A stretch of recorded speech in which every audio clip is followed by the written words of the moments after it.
আজ রঙে রঙে রঙিন হব, রঙের হাওয়ায় ভেসে যাব, রঙের দুনিয়ায়।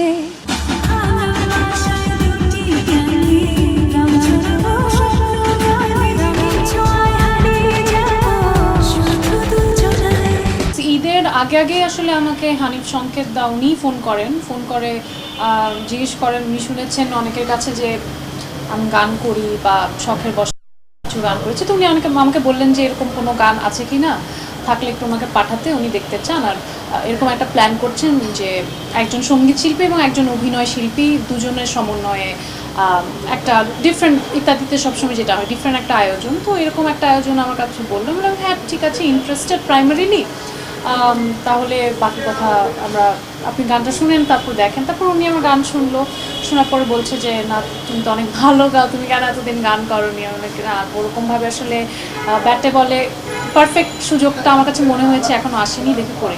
তারপর যখন শুনলাম যে এই গানটা আমার সাথে সহশিল্পী হিসেবে আছেন তাহসান ভাইয়া, তারপর এই গানটার কথা লিখবেন কবির বকুল, সুর সঙ্গীত আয়োজন করছে ইমরান মাহমুদুল, সব কিছু শুনে তারপর যখন গানটা পাঠালেন, গানটা শুনলাম, ডেমো, সব কিছু মিলে আমার মনে হচ্ছে যে দিস ইজ ভেরি গুড। আমার যে এরকম একটা স্টার্টিংয়ের অপেক্ষা আমি করছিলাম, দিস ক্যান বি দ্যাট।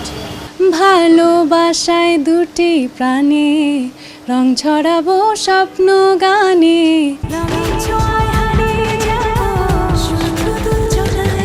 প্রস্তুতি বলতে আমি তো আলাদা করে কোনো প্রস্তুতি নিইনি, কারণ গানের কথাও লিখেছেন কবির বকুল ভাই, ওনাদের অনেক সময় লেগেছে। তারপর পুরো জিনিসটা আসলে কীভাবে কী প্ল্যানিং হবে সব কিছু হানিফ সংকেত দা উনি সেট করে দিয়েছিলেন। তারপর আবার রেকর্ডিং হচ্ছে ইমরান ভাইয়া, যখন গানটা কমপ্লিট হলো আমাকে পাঠিয়ে বললো এগুলো একটু শুনে রেখো, আমরা রেকর্ডিং তোমার কবে ফ্রি আছে করবো।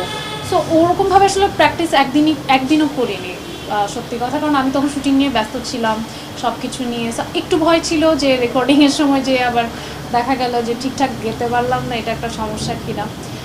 তারপর রেকর্ডিংয়ের সময় যে একটু প্রবলেম হয়েছে সেটা হয়েছে যে আমার আগে তাহসান ভাই রেকর্ড করে চলে গিয়েছিলেন, উনি তখন আমেরিকা চলে গেছেন।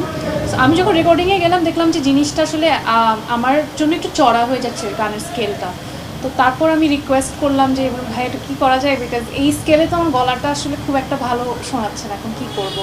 পরে আমি সাথে সাথে তখন ভাইয়াকে ফোন করলাম, অ্যান্ড লাকিলি মানে তাহসান ভাই he was very cooperative, and he is like আমি এসে আরেকবার রেকর্ড করে দিব, সমস্যা নেই, তুমি তোমার যেটা কমফোর্টেবল স্কেল হয় ওটা একটু পাঠাও। তারপর আমার একটা কমফোর্টেবল স্কেল একটু নিচে নামিয়ে চুজ করলাম, দেন গানটা রেকর্ডিং।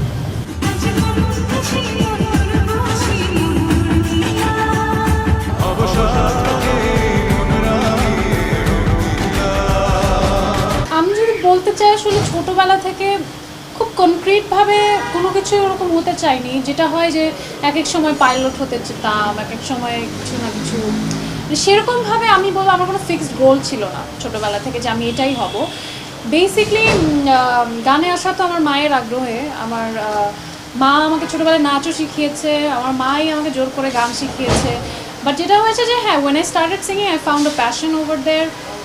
গানটা আমি অনেক দিন কন্টিনিউ করেছি, ক্লাস 3 থেকে শুরু করে আমি ইন্টারমিডিয়েট পর্যন্ত টানা গান শিখেছি।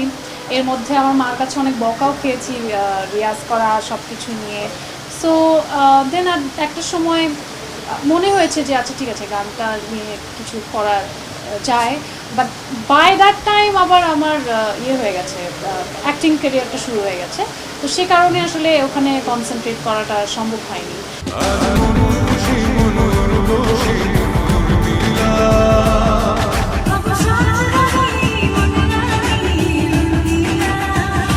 প্রায় 2-3 সপ্তাহ ধরে ইউটিউবে ট্রেন্ড করছে 1 নম্বরে। সো সব কিছু মিলে যে মানুষের মধ্যে অ্যাকসেপ্টেন্সটা, এটা আমি আগে তো বুঝতে পারিনি যে কীরকম হবে। সো এখন পাবলিক ডিমান্ড আছে, এখন আমার মধ্যেও একটা আগ্রহ এসছে যে আচ্ছা ফাইন, এখন তাহলে রেগুলারলি গানটা করা উচিত।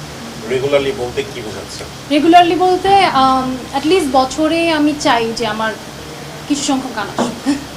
আজ মন খুশি মন নূর বসে মন উর্মিলা, হব 7 রঙে এই মন রাঙিয়ে রঙ্গিলা। সবাই ভালো থাকবেন, আমার জন্য দোয়া করবেন, ধন্যবাদ।